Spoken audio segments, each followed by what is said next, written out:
ਲੈਣ ਆਇਆ ਫਾਰਚੂਨਰ, ਲੈਣ ਆਇਆ ਫਾਰਚੂਨਰ, ਲੈਣ ਆਇਆ ਖੋਤਾ ਤੇ ਮੈਂ ਇਹਨੂੰ ਦੇ ਰਿਹਾ ਘੋੜਾ। ਹੁਣ ਤੁਸੀਂ ਕਹੋਗੇ ਵੀ ਇਹ ਕੀ ਗੱਲ, ਫਾਰਚੂਨਰ ਤੇ ਵੱਡੀ ਏ ਇਹ ਤਾਂ ਛੋਟੀ ਏ, ਤੇ ਡੋਗਰ ਕਹਿ ਰਿਹਾ ਕਿ ਉਹ ਖੋਤਾ ਹੈ ਤੇ ਘੋੜਾ ਹੈ। ਉਹ ਮੈਂ ਪਤਾ ਕਿਉਂ ਕਹਿਣਾ ਪਿਆ, ਇਹ ਹਰ ਲਿਹਾਜ਼ ਨਾਲ ਇਹ ਉਹਦੇ ਨਾਲ ਡਾਢੀ ਹੈ, ਹਰ ਲਿਹਾਜ਼ ਨਾਲ ਆ ਜਾਓ, ਕਿਸੇ ਲਿਹਾਜ਼ ਨਾਲ ਆ ਜਾਓ। ਸਭ ਤੋਂ ਪਹਿਲੇ ਇਸਲਾਮਾਬਾਦ ਦਾ ਸਫ਼ਰ ਹੈ 4 ਘੰਟਿਆਂ ਦਾ ਗੱਡੀ ਦਾ। ਇਸ ਗੱਡੀ ਤੇ ਤੁਸੀਂ ਜਾਓ ਤੇ 4 ਘੰਟਿਆਂ ਦਾ ਸਫ਼ਰ ਤੁਹਾਡਾ 3 ਘੰਟਿਆਂ 'ਚ ਤੈਅ ਹੋਏਗਾ। ਇਸ ਗੱਡੀ ਤੇ ਇਹ ਗੱਡੀ ਕਰ ਸਕਦੀ ਹੈ 4 ਘੰਟਿਆਂ ਦਾ ਸਫ਼ਰ 3 ਘੰਟਿਆਂ 'ਚ। ਫਾਰਚੂਨਰ 4 ਘੰਟਿਆਂ ਵਾਲਾ ਸਫ਼ਰ ਜਿਹੜੀ ਹੈ ਉਹਨੇ 4 ਘੰਟੇ ਜੀ ਕਰਨਾ ਜਾਂ ਪੌਣੇ 4 ਘੰਟੇ ਜੀ ਕਰਨਾ। ਬੜੇ ਵੱਡੇ ਢਿੱਲ ਮਾਰੋਗੇ, ਇਹਨੇ 3 ਘੰਟੇ ਸੁੱਟਣਾ ਤੁਹਾਨੂੰ ਇਸਲਾਮਾਬਾਦ ਲਿਜਾ ਕੇ। ਦੂਜੀ ਗੱਲ, ਉਹਦੇ ਸਨਰੂਫ ਕੋਈ ਨਹੀਂ, ਇਹਦੇ ਸਨਰੂਫ ਹੈ। ਤੀਜੀ ਗੱਲ, ਇਹਦੀਆਂ ਸੀਟਾਂ ਬਾਬਾ ਤੇ ਲਗਜ਼ਰੀ ਪਾਨੇ, ਜਿਹੜਾ ਕਿ ਰੇਂਜ ਰੋਵਰ 'ਚ ਲੱਭਣਾ ਤੁਹਾਨੂੰ, ਡਾਲੇ 'ਚ ਨਹੀਂ ਲੱਭਣਾ, ਫੋਰਚੂਨਰ 'ਚ ਨਹੀਂ ਲੱਭਣਾ, ਉਹ ਤੁਹਾਨੂੰ ਰੇਂਜ ਰੋਵਰ ਤੋਂ ਥੱਲੇ ਨਹੀਂ ਲੱਭਣਾ। ਪੇਕੇ ਦੀ ਰੇਂਜ ਰੋਵਰ ਤਰ੍ਹਾਂ, ਜਿਹੜੀ ਪੇਕੇ ਦੀ LC 300 ਤਰ੍ਹਾਂ। ਉਸ ਤੋਂ ਬਾਅਦ ਮੈਂ ਐਵੇਂ ਹੀ ਨਹੀਂ ਇਹਨੂੰ, ਪਰ ਮੈਂ ਕੋਈ ਇਹਨਾਂ ਨਾਲ ਮੇਰੀ ਰਿਸ਼ਤੇਦਾਰੀ ਹੈ ਪ੍ਰਮੋਟ ਵਾਲਿਆਂ ਨਾਲ, ਆ ਜਿਹੜੀ ਇਹ ਹੈਵਲ ਵਾਲਿਆਂ ਨਾਲ। ਸਿਰਫ ਮੈਂ ਅੱਛੀ ਚੀਜ਼ ਨੂੰ ਪ੍ਰਮੋਟ ਕਰਨਾ ਕਿ ਲੋਕਾਂ ਤੱਕ ਅੱਛੀ ਚੀਜ਼ ਪਹੁੰਚੇ। ਸਨਰੂਫ ਇਹਦੇ ਵਿੱਚ ਉਤੋਂ 360 ਕੈਮਰਾਸ, ਜਿਹੜੇ ਕੈਮਰੇ ਸ਼ੈਮਰੇ ਨੂੰ ਛੱਡੋ ਜੀ, ਬਾਕੀ ਗੱਡੀ ਦਾ ਪਿਕਅਪ ਜ਼ਬਰਦਸਤ ਹੈ। ਮਾਰ ਜਿੱਥੇ ਸੱਟ ਉੱਥੇ ਚੱਲਦੀ ਹੈ, ਰੋਡ ਦੇ ਉੱਤੇ ਇੰਜ ਪੈਰ ਦਿਓ, ਪੈਰ ਬਾਅਦ ਚ ਅੱਗੇ ਜਾਂਦਾ ਤੇ ਗੱਡੀ ਪਹਿਲੇ ਅੱਗੇ ਨਿਕਲ ਜਾਂਦੀ। ਇਹ ਚੀਜ਼ ਹੋਣੀ ਚਾਹੀਦੀ ਹੈ। ਤੇ ਫਾਰਚੂਨਰ ਨੂੰ ਤਾਂ ਕੈਰੀ ਡੱਬਾ ਕ੍ਰਾਸ ਕਰ ਜਾਂਦਾ। ਬੰਦੇ ਦਾ ਪੁੱਤਰ ਕੋਈ ਚੰਗਾ ਡਰਾਈਵਰ ਬੈਠਾ ਹੋਵੇ ਨਾ ਕੈਰੀ ਡੱਬੇ 'ਚ, ਆਹ ਬੁਲਾਣ ਵਾਲਿਆਂ ਦਾ ਕੈਰੀ ਡੱਬਾ, ਕੋਈ ਪਿੰਡੀ ਵਾਲ ਬੈਠਾ ਹੋਵੇ ਨਾ, ਤੇ ਫੋਰਚੂਨਰ ਤੇ ਪਰਾਡੋ ਨੂੰ ਉਹ ਨਹੀਂ ਲਾਗੇ ਲੱਗਣ ਦਿੰਦਾ। ਹਾਂਜੀ, ਉਹਦੇ ਤੇ 140 ਦੀ ਸਪੀਡ ਮਾਰਨੇ ਆ ਬੁਲਾਮ ਤੇ। ਮੇਰਾ ਬਲਾਲਗੰਜ ਕੰਮ ਹੈ, ਮੈਂ ਉਹਨੂੰ ਆਪ ਮੋਡੀਫਾਈਡ ਕੀਤਾ। ਜਿਹੜੇ ਅੱਗੇ ਤੁਹਾਡੇ ਕੋਲ ਬੁਲਾਣ ਚੰਗਾ ਚਲਾਣ ਕੀਤੇ ਨੇ ਨਾ, ਫੋਰਚੂਨਰ ਨੂੰ ਤੇ ਉਹ ਨਹੀਂ ਨੇੜੇ ਲੱਗਣ ਦਿੰਦੇ। 140 ਦੀ ਰਫ਼ਤਾਰ। ਔਰ ਮੈਂ ਤੁਹਾਨੂੰ ਕਹਾਂਗਾ ਹੈਵਲ ਵਰਗੀ ਗੱਡੀ ਕੋਈ ਨਹੀਂ, ਮੇਰੀ ਤੇ ਪਸੰਦੀਦਾ ਗੱਡੀ ਇਹ। ਮੈਂ ਇਹਨੂੰ ਪ੍ਰਮੋਟ ਕਰਨਾ, ਮੈਂ ਕੋਈ ਇਹਨਾਂ ਕੋ ਪੈਸੇ ਨਹੀਂ ਲੈਂਦਾ, ਨਾ ਇਹਨਾਂ ਨੂੰ ਮੈਂ ਜਾਣਨਾ ਕੌਣ ਨੇ ਤੇ ਮਾਲਕ ਤੇ ਕੌਣ ਨਹੀਂ। 50 ਵਜੇ ਉਹਨਾਂ ਮੈਨੂੰ ਬੁਲਾਇਆ, ਮੈਂ ਕਿਹਾ ਮੈਂ ਨਹੀਂ ਮਿਲਣਾ ਤੁਹਾਨੂੰ। ਜਿਹੜੀ ਉਹ ਇੱਕ ਹੋਰ ਆ ਗਈ ਜੀ, ਉਹ ਲੋ ਹਾਂ ਜੀ, ਦੱਸੋ। ਹਰ ਸ਼ੋਰੂਮ ਤੇ ਜਾਓ, ਤੁਹਾਨੂੰ ਭਾਈ 1 ਮਿੰਟ ਰੁਕਿਆ ਜੇ, ਜਾਣਾ ਨਹੀਂ, ਬਾਹਰ ਆ ਜਾਓ।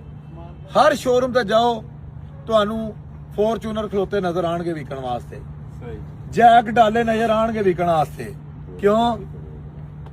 ਕਿਉਂ ਨਜ਼ਰ ਆਉਂਦੇ ਨੇ? ਰੀਸੇਲ ਨਹੀਂ ਹੈ, ਰੀਸੇਲ ਨਹੀਂ ਹੈ। ਸਿਆਣਾ ਖਲੋਤਾ ਰਾਈ ਹੈ ਨਾ, ਰਾਈ ਬਹੁਤ ਸਿਆਣੀ ਕੌਮ ਹੈ। ਜਿਹੜੀ ਗੱਡੀ ਤੁਹਾਨੂੰ ਸ਼ੋਰੂਮ ਤੇ ਨਾ ਨਜ਼ਰ ਆਵੇ ਉਹ ਸਮਝ ਲਓ ਉਹਦੀ ਮਾਰਕੀਟ ਹੈ। ਜਿਹੜੀਆਂ ਸ਼ੋਰੂਮ ਤੇ ਖਲੋਤੀਆਂ ਨਜ਼ਰ ਆਉਣ ਸਮਝ ਲਓ ਇਹ ਆਊਟ ਮਾਰਕੀਟ, ਕਿਉਂਕਿ ਸ਼ੋਰੂਮਾਂ ਤੇ ਉਹ ਗੱਡੀ ਖਲੋਂਦੀ ਹੈ ਪੁਰਾਣੀ, ਜ਼ਿਆਦਾ ਤੁਹਾਨੂੰ ਨਜ਼ਰ ਆਣੀ ਸ਼ੁਰੂ ਹੋ ਜਾਵੇ, ਸਮਝ ਲਓ ਵੀ ਇਹ ਬਹਿ ਗਈ ਹੈ। ਮਾਸ਼ਾਅੱਲਾ, ਮੂੰਹੋਂ ਕੱਢੋ ਤੇ ਚੱਕ ਕੇ। ਫੋਰਚੂਨਰ ਐਡੀ ਜਲਦੀ ਨਹੀਂ ਵਿਕਦਾ ਜਿੰਨੀ ਜਲਦੀ ਜੋੜ ਕੇ ਜ਼ਰਾ ਲਾ, ਆਹ ਵੇਖੋ ਹਨੇ ਮਿਲਾ ਕੇ। ਇਹ ਮਾਡਲ ਕਿਹੜਾ ਹੈ? ਥੋੜਾ ਜਿਹਾ ਬੈਕ ਕਰੋ। 24 ਮਾਡਲ ਹੈ। ਇਹ 20 ਗੱਡੀ ਮੇਰੀ ਹੈ। ਇਹ ਗੱਡੀ ਵੀ ਹੁਣ ਲਈ ਹੈ, 1 ਕਰੋੜ 1 ਲੱਖ ਦੀ ਲਈ ਹੈ। ਮਾਡਲ 23, ਦੇਣੀ 1.5 ਦੀ ਹੈ। ਜਿਹਨੇ ਲੈਣੀ ਲਵੇ, ਕਿਉਂ ਜੀ? 10 ਕੇ ਨਫਾ ਲੈਣਾ ਹੈ।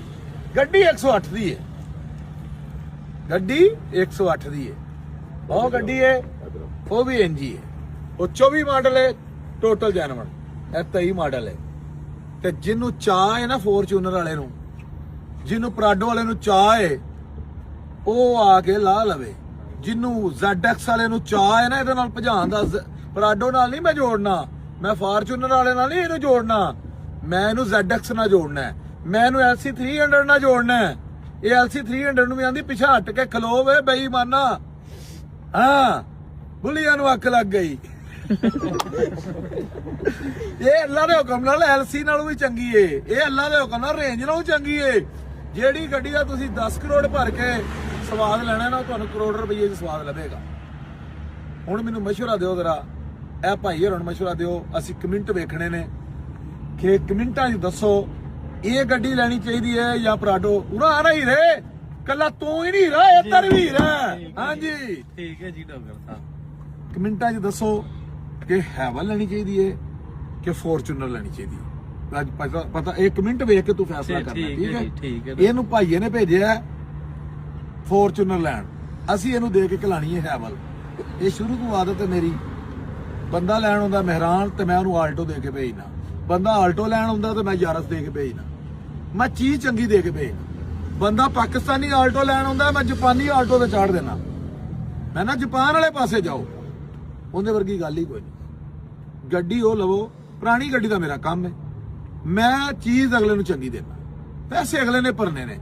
ਪਸੰਦ ਆਂਦੇ ਨੇ ਸੱਜਣਾ ਦੀ, ਖਰਚਾ ਸਾਡਾ।